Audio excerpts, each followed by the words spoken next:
ചെന്ന് ചായ വാങ്ങിച്ചോണ്ടോ. നല്ല ചായ തരണമെന്ന് പ്രത്യേകം പറയണം കേട്ടോ. ആരാ ഇത്? ഞാൻ തന്ത. തന്ത സിനിമയിൽ ആവശ്യമില്ലാത്തൊരു സാധനമാണ്. ഇവിടെ ആവശ്യം അങ്കിളാ. അങ്കിൾ, ഞാൻ മിസ്റ്റർ കൊരട്ടൂരിനെ ശരിക്കും അങ്ങോട്ട് പരിചയപ്പെടുത്തിയില്ല. സത്യത്തിൽ ഇവിടെ ഉള്ളവരുടെ എല്ലാ ഉയർച്ചയ്ക്ക് പിന്നിൽ മിസ്റ്റർ കൊരട്ടൂരിന്റെ ഇന്റർവ്യൂവും ലേഖനങ്ങളുമാണ്. എനിക്കതൊന്നും ഒരു കാര്യമല്ല.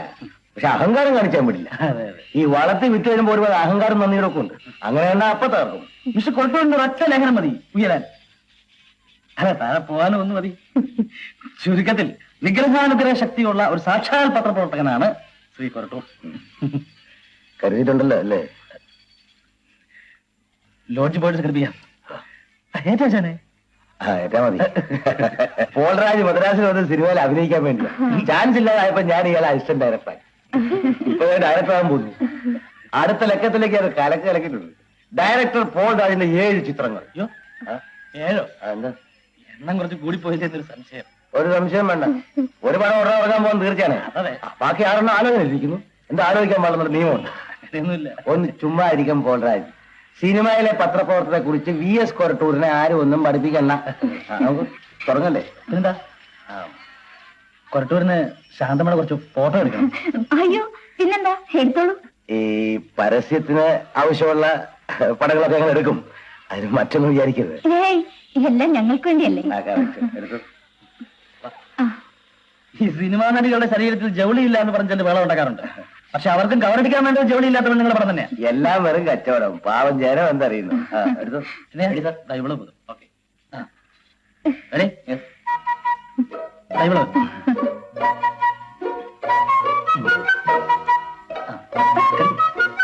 കടിക്കേ അങ്ങനെ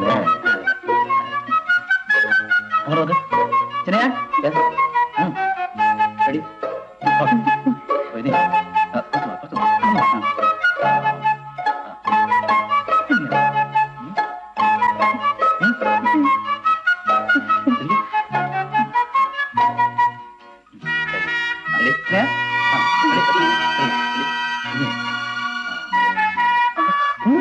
വിഷമിക്കേണ്ട കുട്ടിയെ പണം എടുക്കാനല്ലേ?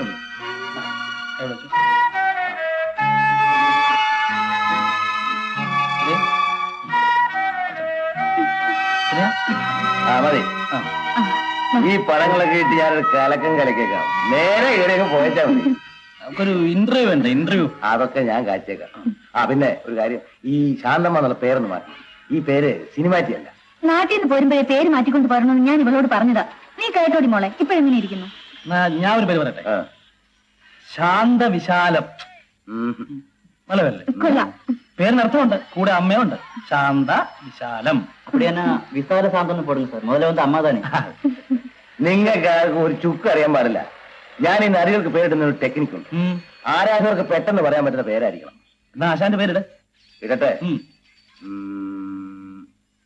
ലേഖ.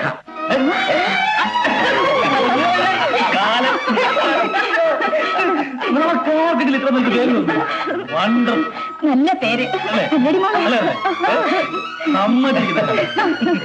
പിന്നെ ലേഖയ്ക്ക് വയസ്സെത്രയായി? അയ്യോ സാറേ, ഇവള് കൊച്ചാ. എന്നാലും ലേഖനം എഴുതുമ്പം വയസ്സോക്കണ്ടേ അല്ലേ? അവക്ക് അങ്ങനെ വയസ്സൊന്നും ഇല്ല. അത് കൊള്ളാം. ലേഖയ്ക്ക് വയസ്സില്ലെന്ന് ഞാൻ നോക്കൂ. എത്ര വയസ്സ് വെക്കണമെന്ന് പറ.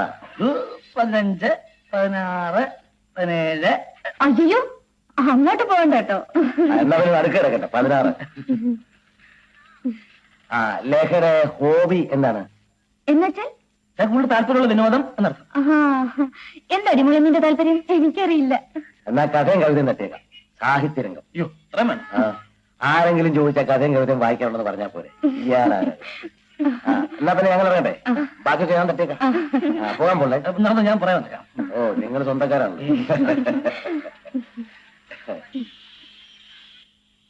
ശാന്തമ്മ ഇവല്ല ലേഖ രക്ഷപ്പെട്ടത്. കൊരട്ടൂരിന്റെ ലേഖനവും കൂടെ കുറെ ഫോട്ടോയും വന്നാൽ പിന്നെ നോക്കണം. എല്ലാം കുഞ്ഞിന്റെ സഹായ. ഈ സഹായം ഞങ്ങൾ മറക്കില്ല. ഇനി നമ്മുടെ സ്വന്തം കാര്യം. അടുത്ത ബുധനാഴ്ച നമ്മുടെ പടത്തിന്റെ പ്രൊഡ്യൂസർ വരും. ലേഖ അവരെ കാണാൻ പോകുമ്പോ നല്ല ഡ്രസ്സിലൊക്കെ പോകണം. പടത്തിലെ ഹീറോയിനെ. അതിനിപ്പോ പുതിയ ഡ്രസ്സ് വാങ്ങാൻ കാശില്ലെന്നായിരിക്കും. സാരമില്ല. അത് തന്നെയല്ല, പ്രൊഡ്യൂസർ വരുമ്പോ 5000 രൂപ അഡ്വാൻസ് വാങ്ങിച്ചുതരാം. കഴിഞ്ഞു. ഇതിന് എങ്ങനെ നന്ദി പറയണമെന്ന് എനിക്കറിയില്ല. ലേഖ പടത്തിൽ കാലെടുത്ത് വെക്കുന്നത് ഹീറോയിനായിട്ടായിരിക്കണം. അതെന്റെ ഒരു തീരുമാനമാണ്. വരട്ടെ ചേച്ചി, കൊരട്ടൊരു വഴി കാത്തു നിൽക്കും. കൊണ്ടുപോയി സൽക്കരിക്കണം. വരട്ടല്ലേ?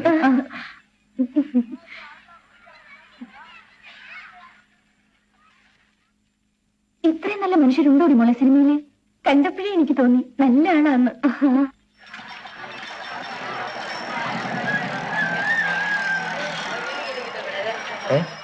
അവരൊക്കെ പോയോ? ഇല്ല, പോയില്ല.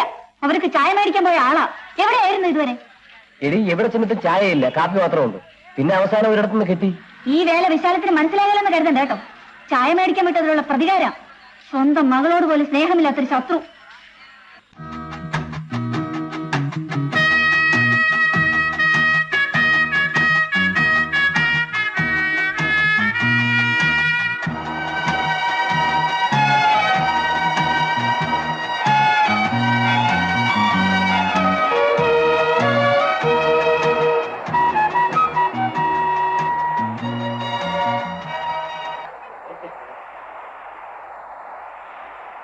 പറഞ്ഞാൽ വിശ്വസിക്കുമെന്നറിയില്ല.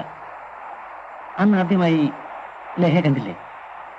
ആ നിമിഷം ലേഖയുടെ മനസ്സിലേക്ക് ഓടി കയറിയതാണ്. അതിനുശേഷം രാവും പകലും ലേഖ എന്നോട് ഒന്നിച്ചുണ്ട്. എന്നെ കണ്ടപ്പോ ലേഖയ്ക്ക് എന്തെങ്കിലും തോന്നിയോ? ഇത് കഴിഞ്ഞ ജന്മത്തിലെ പരിചയമാണ്. അല്ലെങ്കിൽ ഇത്ര പെട്ടെന്ന് ഇങ്ങനൊരു ആത്മബന്ധം ഉണ്ടാകേണ്ട കാര്യമില്ല. ലേഖയ്ക്ക് എന്ത് തോന്നുന്നു? പറയൂ, എന്ത് തോന്നി? എനിക്കറിയാൻ വയ്യ. ഇത് ഒരുതരം ദൈവനിശ്ചയമാണ്. അല്ലെങ്കിൽ കേരളത്തിൽ ജനിച്ചു വളർന്ന നമ്മൾ ഈ പട്ടണത്തിൽ വെച്ച് കണ്ടുപിടുന്ന വല്ല കാര്യമുണ്ടോ? ലേഖ എന്റെ മുഖത്തിൽ നോക്ക്. എനിക്ക് ലേഖ ഇഷ്ടമാണ്. ലേഖയ്ക്ക് എന്നെ ഇഷ്ടമാണെന്ന് അറിയണ്ടേ? ഇഷ്ടമല്ലെങ്കിൽ അത് ധൈര്യമായി പറയൂ. പറയൂ, പറയൂ. ഇഷ്ടമാണ്. എന്നാൽ ദൈവനിശ്ചയം തെറ്റിക്കണ്ട. എന്റെ സിനിമ റിലീസാകുന്ന അന്ന് നമ്മുടെ വിവാഹം. എന്താ, സമ്മതമാണോ? അറിയും, സമ്മതമാണോ? എന്നാൽ എല്ലാം മംഗളം. സുന്ദരമായ കടൽ തീരം, മനോഹരമായ സായസന്ധ്യ, നമ്മുടെ വിവാഹ നിശ്ചയം കഴിഞ്ഞു. പോകുന്ന വഴിക്ക് നോക്കേണ്ട റൂമിൽ കയറിട്ട് പോവാം, അല്ലേ? അയ്യോ, നേരെ ഉരുട്ടി തുടങ്ങി. അമ്മ ചിലപ്പോ. അതിനെന്താ, എന്റെ കൂടെ വരുന്നത്?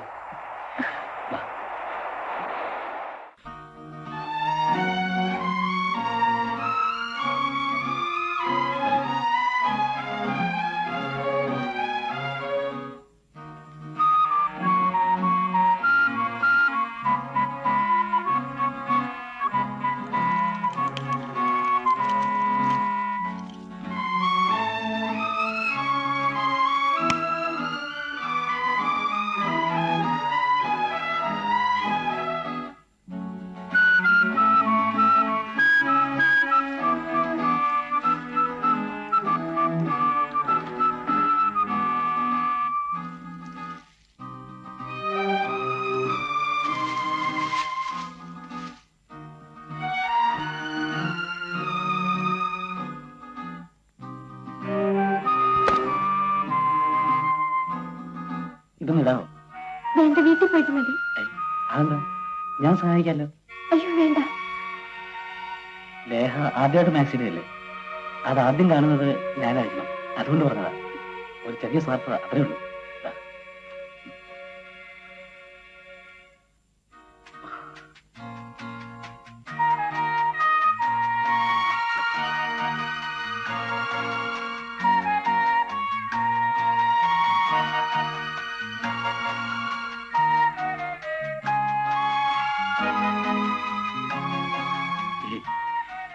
ഇത്ര നാണിക്കാതിരിക്കുന്നു. നമ്മൾ കല്യാണം കഴിക്കാൻ പോകുന്നില്ലേ?